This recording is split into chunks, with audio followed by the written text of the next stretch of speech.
L'industrie des casinos face à ces enjeux. Le secteur des casinos, bien qu'attirant et glamour en apparence, est un environnement commercial complexe et exigeant. Les opérateurs de casinos doivent naviguer dans un paysage concurrentiel intense où la fidélisation de la clientèle est un défi constant. Les évolutions technologiques, les changements de réglementation et les attentes croissantes des consommateurs ajoutent une couche supplémentaire de complexité à ce secteur déjà dynamique. Cette analyse approfondie vise à décortiquer les forces concurrentielles qui façonnent le secteur des casinos en mettant en lumière les opportunités et les défis auxquels les opérateurs sont confrontés. En examinant des facteurs tels que l'intensité concurrentielle, le pouvoir de négociation des clients et des fournisseurs, la menace de nouveaux entrants et la menace de produits ou services de substitution, nous pouvons obtenir une compréhension plus claire des dynamiques de ce marché. Concernant l'intensité concurrentielle, les faibles coûts de transfert pour les clients, la faible différenciation des produits et la multiplication des alternatives créent un environnement hautement concurrentiel. Les casinos doivent constamment innover et proposer des offres attractives pour fidéliser leur clientèle, ce qui se traduit souvent par des dépenses marketing importantes et une pression constante sur les marges. La concurrence accrue pousse également les casinos à investir dans de nouvelles technologies et des expériences immersives pour se démarquer, augmentant ainsi leurs coûts d'exploitation. C'est la raison pour laquelle l'intensité concurrentielle est élevée. Concernant le pouvoir de négociation des clients, l'expansion de l'offre de casinos à Macao et dans plusieurs États américains renforce la capacité de négociation des clients. Ces derniers ont désormais un large choix d'établissements, ce qui leur permet de comparer les offres et de privilégier celles qui proposent les meilleures conditions de jeu, les programmes de fidélité les plus avantageux et les services les plus personnalisés. Les casinos doivent donc redoubler d'efforts pour attirer et retenir les clients en leur offrant des expériences uniques et des avantages exclusifs. C'est la raison pour laquelle la concurrence ici est caractérisée, enfin, pas la concurrence, mais le pouvoir de négociation des concurrents ici, des clients est modéré. Le pouvoir de négociation des fournisseurs.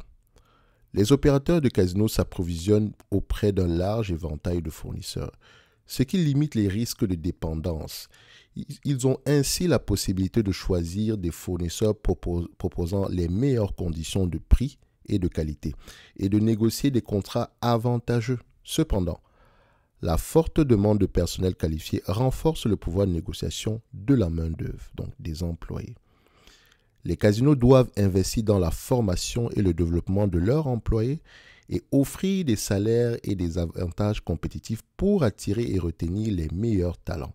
C'est la raison pour laquelle on se dira ici, le pouvoir de négociation des fournisseurs est globalement faible, mais si on considère l'employé comme étant, entre parenthèses, un fournisseur, on se rend compte que il peut avoir à ce niveau-là, spécifiquement, donc sur ce poste de dépense-là, le pouvoir de négociation des fournisseurs, de l'employé est élevé, parce qu'ils sont rares présentement, et surtout quand on parle de main-d'œuvre qualifiée. Donc, les menaces de nouveaux entrants. La difficulté d'obtenir de nouvelles licences d'exploitation et les importants coûts d'investissement constituent des barrières à l'entrée de nouveaux acteurs. On n'ouvre pas un casino comme ça, d'accord? Ça prend des autorisations et ça prend vraiment du temps. L'ouverture d'un casino nécessite des investissements considérables tant pour l'acquisition et l'aménagement des locaux que pour l'achat des équipements et le recrutement du personnel. De plus, les réglementations... Excusez-moi, mon texte a bugué, mais ne vous inquiétez pas, on va y arriver. Donc de plus, les réglementations, on était à ce niveau-là, donc je vais juste relancer ici, parfait. On fait ça et bim, badaboum.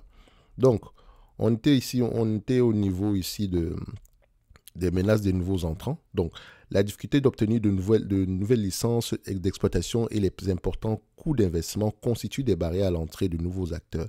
L'ouverture d'un casino nécessite des investissements considérables tant pour l'acquisition et l'aménagement des locaux que pour l'achat des équipements et le recrutement du personnel. De plus, les réglementations strictes et les processus d'octroi de licences complexes limitent le nombre de nouveaux acteurs pouvant entrer sur le marché. Concernant la menace des nouveaux de produits et services de substitution, donc, déjà précédemment, la menace des nouveaux entrants, elle est modérée. Alors, concernant les produits de substitution, La légalisation des paris sportifs et la prolifération des sites de jeux en ligne offrent aux consommateurs des alternatives attractives aux casinos traditionnels. Ces alternatives sont souvent plus accessibles, plus pratiques et moins coûteuses que les casinos physiques, ce qui les rend particulièrement attrayantes pour une nouvelle génération de joueurs. Les casinos doivent donc s'adapter à ces nouveaux comportements de consommation en développant leur propre offre en ligne et en proposant des expériences hybrides combinant le meilleur des deux mondes. Donc vous voyez des entreprises comme Evolution AB prospérer sur ce segment-là, notamment parce que les casinos en ont besoin. Ils ont besoin d'une présence en ligne de plus en plus élevée. Donc, en conclusion, le secteur des casinos est confronté à de nombreux défis, notamment une concurrence accrue, un pouvoir de négociation croissant des clients et la menace de produits ou de services de substitution.